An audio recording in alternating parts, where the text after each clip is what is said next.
Estamos con el ministro de Defensa aquí en el estudio de Punto Final, el general Jorge Chávez, le damos la bienvenida.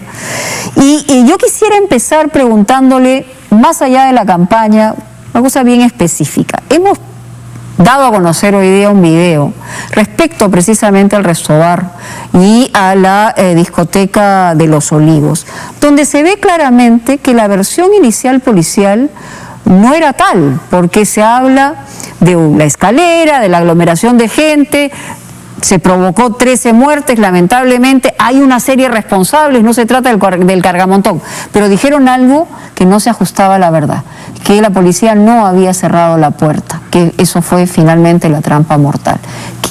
¿Qué es lo que tiene que señalar usted como ministro de Defensa? Están trabajando en conjunto usted con el ministro del Interior y lamentablemente eso lo supimos la semana pasada. ¿Estuvieron mal informados? ¿Qué pasó con eso? Bueno, en el contexto en que se presentó en esos momentos, el señor ministro de Interior y los altos mandos policiales informaron a la opinión pública las evidencias que había en ese momento, ¿no? Yo no diría que había una distorsión de la realidad, sino que la información que tenían en esos momentos llevó a cabo la información que fue declarada en diferentes medios de información. Primer aspecto. Segundo aspecto, ante la evidencia de estas nuevas informaciones que acabas de mencionar y que todos tenemos conocimiento, lo que se está llevando a cabo es por dos ejes. Primero, a través del Ministerio Público, que lleve las acciones correspondientes y determine responsabilidades y las acciones que tenga que llevar a cabo como consecuencia de esa investigación. Y lo segundo, la policía activó los mecanismos a través de la Inspectoría General de la Policía para determinar responsabilidades y las acciones como resultado de esa investigación. Pero claro, sería pues muy grave que le hayan mentido al propio ministro del Interior o al comandante general de la policía, quien aquí mismo a través del Skype me decía que él estaba seguro que la puerta no la había cerrado un policía. Entonces, la verdad que la sensación es de frustración, no quitándole, y repito, no quitándole la responsabilidad a todos los que la tienen. Esa discoteca ni en pandemia ni sin pandemia debió funcionar, era una trampa mortal. Y ya sabemos digamos, el hilo de responsabilidades que hay. Pero lo otro es algo grave porque sí afecta a la institución policial. Esperemos finalmente cuando se tenga la información salga el mismo ministro, que además tendrá que ir el martes a fiscalización en el Congreso, a decir exactamente qué es lo que pasó, porque esa circunstancia no se puede tapar viviendo en una época donde los videos y las imágenes son claramente muy dinámicas y aparecen todos los días. Ahora sí, vayamos al tema de lo que está pasando. Usted me decía que el 95% de la gente en el Perú acata la restricción y hay un 5% que es un núcleo duro. ¿Se ha analizado sociológicamente la razón por la cual este núcleo se quiere ir de parranda, se reúne, no le importa amenazar a los suyos con el coronavirus? ¿Qué es lo que han estudiado ustedes como militares, pero también qué está pasando con estos peruanos? Gracias, Mónica, por la oportunidad de poder dar respuesta a esa pregunta que la mayoría de nuestra población que viene acatando el cumplimiento de las restricciones dispuestas para garantizar su propia seguridad, también se hace la misma pregunta, ¿no? Entonces, en el marco de nosotros desarrollar acciones y la estrategia correspondiente, tenemos que determinar estudios por parte de la autoridad de salud, por la parte del comportamiento a través del MIDIS que pueda tener nuestra sociedad, y nosotros hemos determinado que una especie de irreverencia, de rebeldía que tiene la mayor cantidad de población, de ese 5% que viene llevando a cabo,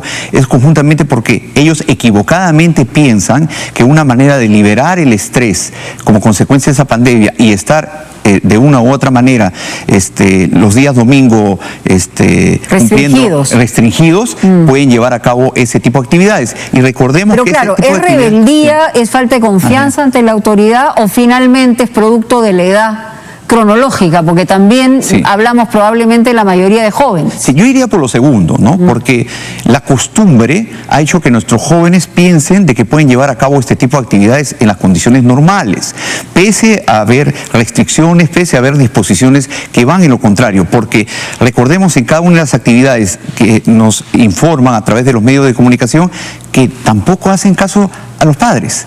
¿no? Entonces existe como una especie de rebeldía en ese núcleo duro, en los cuales nosotros estamos llevando a cabo con esta estrategia comunicacional, dirigido principalmente a ellos. ¿Pero qué están haciendo? ¿Cuál es la estrategia ahora? Porque ya sabemos que existe, ¿no? Y esto se va a seguir repitiendo. Y quienes vamos a pagar los platos rotos somos todos los demás, los que cumplimos con las normas. O sea, algo tiene que cambiar en la respuesta. Sí. ¿Qué es lo que va a cambiar? Tres aspectos, ¿no? Sí. Principalmente estamos endureciendo o siendo más firmes en coordinación con los gobiernos locales en la parte de fiscalización, para que no se pueda llevar a cabo no solamente en los centros formales de recreación, en donde se viene llevando equivocadamente estas reuniones sociales, sino también en aquellos lugares que no gozan y no tienen algún tipo de aspecto legal para llevar a cabo este tipo de reuniones, ¿no? Entonces, que son todos los negocios clandestinos, informales, exactamente, ilegales. sí, todo sobre ello. Están barriendo ustedes. ¿Y cuáles son los distritos donde se concentra más En Lima, por ejemplo, hay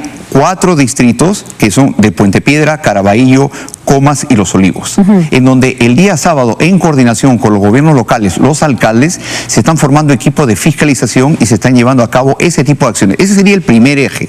El segundo eje es la estrategia comunicacional que se viene llevando a cabo ya por los medios de información. Hoy se han lanzado, un poco tardía, dicen algunos. No, pero recordemos de que la estrategia comunicacional no viene de ahora, viene de anteriormente en cada escenario que se presenta. Primero fue el escenario Quédate en casa, después fue el escenario Primero mi salud, y ahora la preocupación y parte de la estrategia es sobre ese núcleo duro. Pero esta estrategia de este escenario tiene etapas. Primero es sobre el núcleo duro, posteriormente va a ser sobre las informaciones que nosotros tengamos, y una de ellas es justamente para tratar de paliar sobre esa población que en el cumplimiento y acatamiento de las disposiciones se está viendo afectada por la actitud de ese núcleo duro, particularmente esos 4 distritos. Ciertamente, ¿no? Vamos a compartir porque tenemos algunas cifras que son importantes sobre infracciones, en el caso de hombres, de mujeres, cuántas han habido hasta el momento. Tenemos un total de, en el caso de mujeres, 9.197, y en el caso de hombres, 52.350, ¿no? Y el otro cuadro es el que está en este momento en pantalla, ¿no? Es sobre la cantidad de intervenciones en las reuniones sociales, la cantidad de personas intervenidas en reuniones sociales y la cantidad de menores retenidos, que son, digamos, hay porcentajes en todos los... Lo que sí se ve claramente que son más hombres que mujeres, tanto en jóvenes como en adultos, ¿no? Y eso es una cuestión que también tiene que ver con la mayor cantidad de hombres que están contagiados de coronavirus. Exactamente. Entonces, nosotros lo que hemos detectado en virtud de las acciones que se vienen llevando a cabo en coordinación con los gobiernos locales, con nuestra Policía Nacional y con el apoyo de las Fuerzas Armadas, es justamente determinar esos datos. Lo que nosotros estamos haciendo es 2 corrientes. La primera, mediante la escala de sanciones que hay, ¿no?, hacia nuestros ciudadanos, que van leve, a pie. grave, muy grave. Exactamente, pero las que estamos encontrando en la mayoría son las graves, ¿no? En las graves que estamos encontrando. Las graves son no usar mascarilla, estar reunidos. O estar en horas y lugares que no están autorizados, ¿no? Por ejemplo, hemos podido detectar que la mayor incidencia es durante el desarrollo del toque de queda, o de los días domingos, transitan sin tener la debida autorización. Y ahí la sanción grave, que es cuando un vehículo no está autorizado para conducir y transitar en esas horas, es de cerca de 6.000 ¿Y soles. qué pasa? O sea, es decir, ustedes le ponen la papeleta, la sanción, algunos son detenidos. ¿Qué pasa con los detenidos? ¿Los dejan unas horas y después se van a su casa? Sí, eso es lo que estamos llevando a cabo en el marco del cumplimiento de la ley. Y algunos formulan denuncia para ser investigados. En el caso de la actitud, por ejemplo, pero es un pequeño porcentaje que la actitud violenta de los ciudadanos equivocadamente son puestos a disposición del Ministerio Público con las acciones correspondientes, ¿no? Y las sanciones, o sea, es decir, le ponen la sanción, la multa, ¿y qué pasa con ello? Porque podría pasar como ocurre con las papeletas, ¿no? Sí. Que uno puede empapelar su cuarto con papeletas, pero al final nadie se las cobra. Sí. En este caso, ¿qué cosa Inicialmente, va a pasar? En el campo de el incumplimiento del pago de las multas correspondientes, lo que se está desarrollando conjuntamente con el sistema de administración de los ciudadanos a través de la RENIEC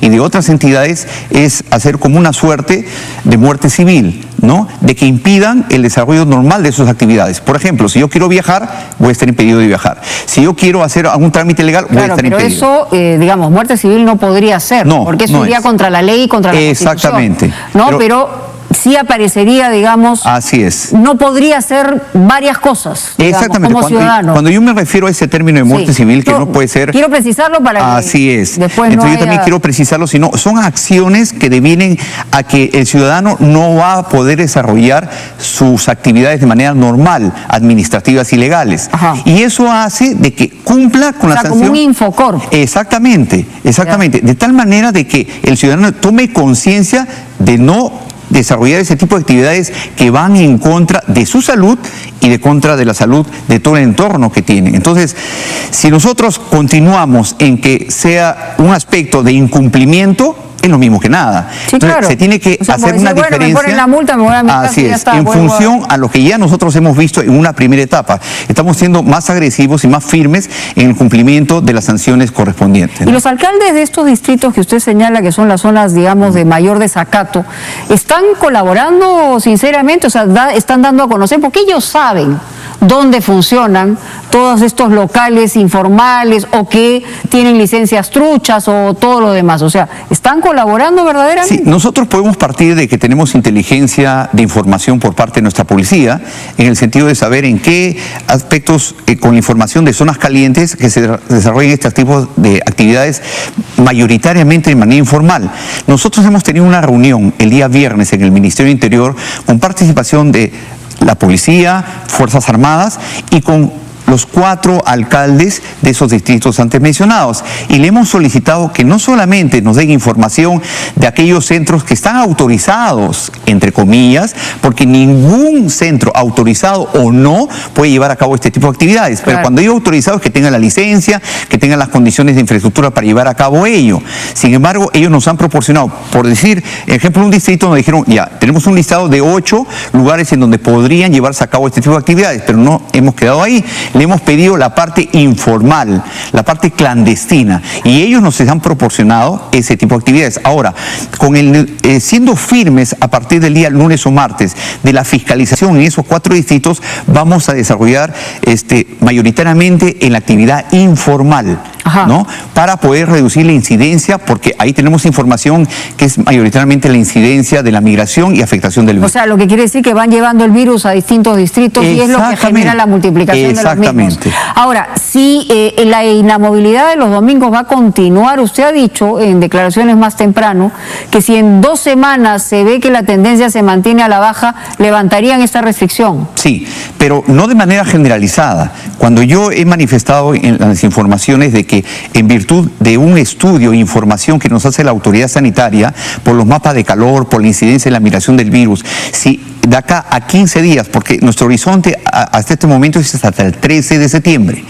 O sea, aparte de esta semana, 2 semanas más. Entonces, ahí se va a analizar a través de la información dada por la autoridad sanitaria, ver las implicancias que ha tenido la inamovilización social los días domingos y otro tipo de acciones. Si eso viene en que la tendencia en cada una de las regiones va estabilizándose, se levantará, pero de acuerdo a la información correspondiente para que... Todavía no se puede afirmar que la inamovilidad tiene como consecuencia que ha bajado de alguna manera el nivel, no sé si de contagio, porque los contagios son más o menos los mismos, sino el nivel de muertes o de llegada a la unidad de cuidados intensivos. Sí, aún no podemos definirlo así de manera tangencial o científica, pero los indicativos que nosotros estamos viendo indica que sí, a priori.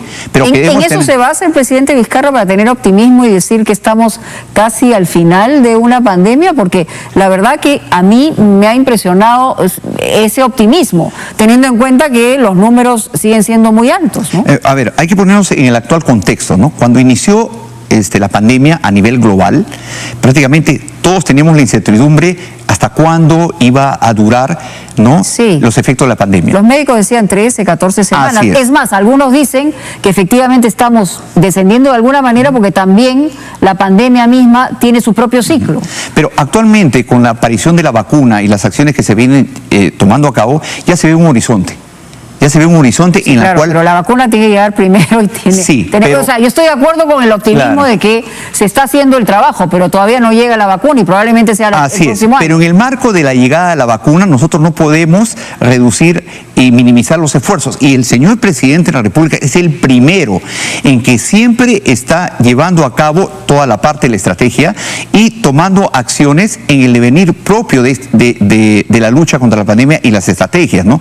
Porque él ha manifestado, no solamente hablamos de endurecimiento, sino las acciones correspondientes para que en este periodo de tiempo, ante ese horizonte que nosotros estamos viendo, se pueda llevar a cabo. No queremos ni debemos ser triunfalistas, y eso lo ha manifestado el señor presidente, pero los números están indicando de una u otra manera de que estamos yendo por el buen camino, y todas las acciones que estamos llevando no es para de repente minimizar la acción de la población en el sentido de mantenerla cerrada o para de una u otra manera molestarlos. Por el contrario, cada una de las acciones en el marco de las informaciones científicas que nosotros tenemos es para garantizar su propia seguridad. Algunos dicen, como han manifestado, que esta estrategia comunicacional es dura. Pero sí, claro que bueno, es dura es dura porque la situación es dura también. Pero en el escenario actual hemos podido pensar que dura es la vida en la que estamos llevando actualmente, y tenemos que tomar todas las acciones para garantizar la seguridad de nuestros ciudadanos. Es por eso que se está llevando a cabo. Claro, ahora ustedes han dicho, y he dicho el mismo presidente, que esta campaña está orientada básicamente a aquellos que no acatan. Sí. Pero ustedes hablan del núcleo duro. ¿Y creen ustedes que, aunque sea muy dura la expresión, ese núcleo duro va a romperse frente a esa campaña? Sí, esperamos eso, pero como dije, la estrategia comunicacional tiene fases. La primera fase, sí, esperamos de que nosotros ese núcleo duro, pero no solamente nos estamos quedando ahí, sino aparte de esa acción, estamos haciendo una relación muy comunicacional a través del Ministerio de Desarrollo e Inclusión Social, a través del Ministerio de la Mujer y Poblaciones Vulnerables, a través del Ministerio de Educación, para que nuestra población que está incumpliendo ese 5% de núcleo duro pueda entender de que no existe zona de confort.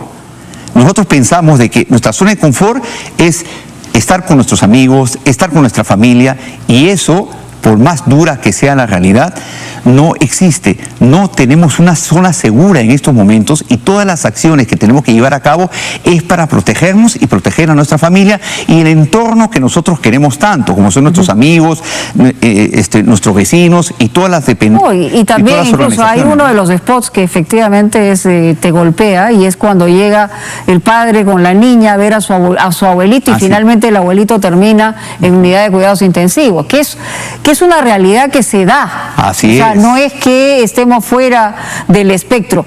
Hay algo que también es muy duro saberlo en cuanto a las estadísticas. O sea, hemos llegado a conocer que estamos en uno de los primeros lugares en letalidad en nuestro país. O sea, hay también cosas que no se han hecho bien, ministro. Porque después de 5 meses yo entiendo el esfuerzo y entiendo todo lo que intentan hacer, pero lo cierto es que hay cosas que no han funcionado y no han resultado, ¿no? No, como en toda estrategia de que uno enfrenta un escenario de riesgo como consecuencia de la pandemia desconocido, nosotros hemos tenido que tomar desde el gobierno nacional acciones primero para conocer cuál es el tipo de acción que debemos desarrollar ante la pandemia. Hablo por parte del sistema de salud. En virtud a los modelos y a los conocimientos que se han llevado a cabo en otros países, lo que se está haciendo es fortaleciendo la atención primaria. Y en eso involucra a las Fuerzas Armadas a través de Plan Taita, involucra al sistema de salud, que lo tiene el Ministerio de Salud y de Salud. Entonces, esa es una parte de las estrategias. Yo no diría de repente errores, sino son algunos ajustes que se tienen que hacer en el devenir. ¿Por qué cuesta tanto admitir errores? A ver, ministro, se lo digo con toda sencillez.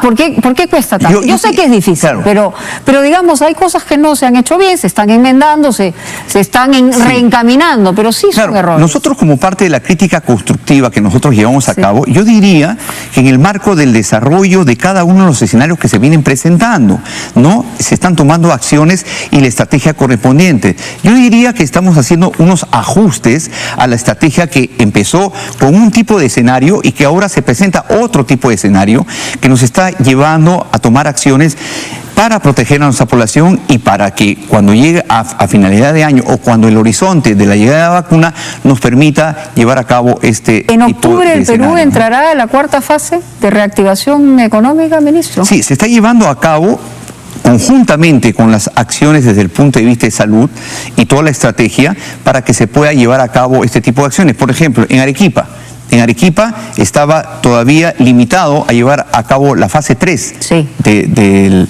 Bueno, está en una situación muy... Así es, pero hemos podido ver por las acciones que se ha tomado desde el gobierno nacional que ha mejorado. Ya. Sin embargo, no vamos a disminuir los esfuerzos.